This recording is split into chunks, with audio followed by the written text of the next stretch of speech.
فضائل ہم درود پاک کے سنتے ہیں کہ اس کی کتنی برکتیں ہیں، مگر کبھی کبھی ہم درود پاک کو گرانٹڈ لے لیتے ہیں کہ پڑھ لیا تو ٹھیک ہے، نہیں پڑھا تو کوئی بات نہیں۔ ایسا نہیں ہے۔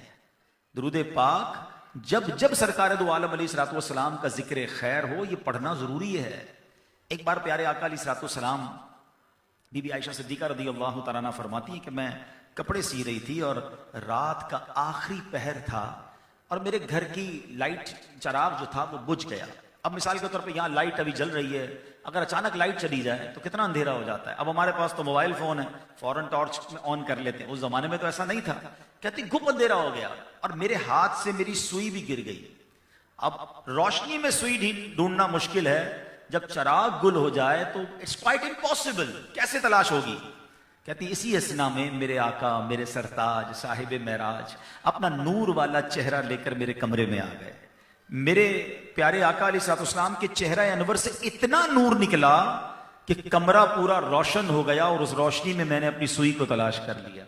یہ بڑی امیزنگ بات ہے۔ ہاں کہ آج کل ہم کچھ چہرے دیکھتے ہیں جو ماشاءاللہ میں بڑے اچھے لگتے ہیں، کہتے ہیں کتنا نورانی چہرہ، یہ الگ بات ہے، مگر اتنا نور چہرے سے نکلنا کہ کمرہ روشن ہو جائے اور اتنا روشن ہو جائے کہ سوئی تلاش کر لی جائے۔ ٹرائی ٹو امیجن کیسا نور تھا میرے آقا کے چہرہ انور پر۔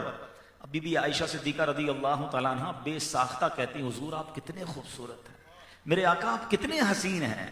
تو نبی پاک علیہ الصلوۃ والسلام فرماتے ہیں کہ بربادی ہے اس شخص کے لیے جو قیامت کے دن میرا یہ چہرہ نہیں دیکھ سکے گا۔ بی بی عائشہ عرض کرتی ہیں حضور وہ کون ہوگا جو آپ کا چہرہ نہیں دیکھ سکے گا؟ آپ نے فرمایا بخیل ہے وہ شخص۔ بخیل کہتے ہیں کنجوس کو۔ حضور کون ہے بخیل؟ فرمایا وہ جس کے سامنے میرا ذکر ہو اور مجھ پر درود نہ پڑھے۔ اچھا اس کی سیویرٹی آپ سمجھتے ہیں کہ روزے قیامت سرکار دو عالم علیہ الصلوۃ والسلام کا چہرہ نہ دیکھنا، اس کا مطلب یہ کہ پھر شفاعت کس سے لے گا؟ پیارے آقا ہی کے قدموں میں جا کر تو سارے کام بننے ہمارے قیامت کے دن، چہرہ ہی نہ دیکھ سکے تو گویا نبی پاک سے نہ ملاقات ہو پائے گی، نہ پیارے آقا کا قرب ملے گا۔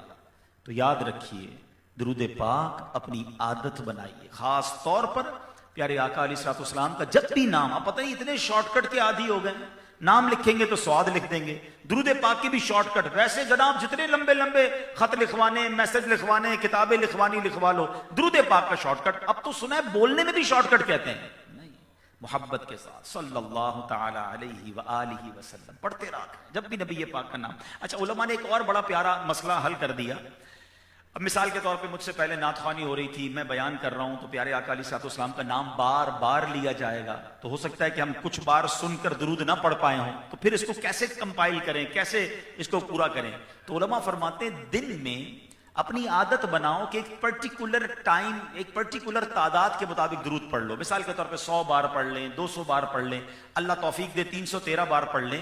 تو علماء فرماتے ہیں اگر پورے دن میں کبھی نام مصطفیٰ صلی اللہ تعالیٰ علیہ وسلم سنا تھا یا کہا تھا اور درود پڑھنے سے رہ گیا تھا تو یہ بعد میں جو درود پڑھو گے یہ اس کا قائم مقام ہو جائے گا۔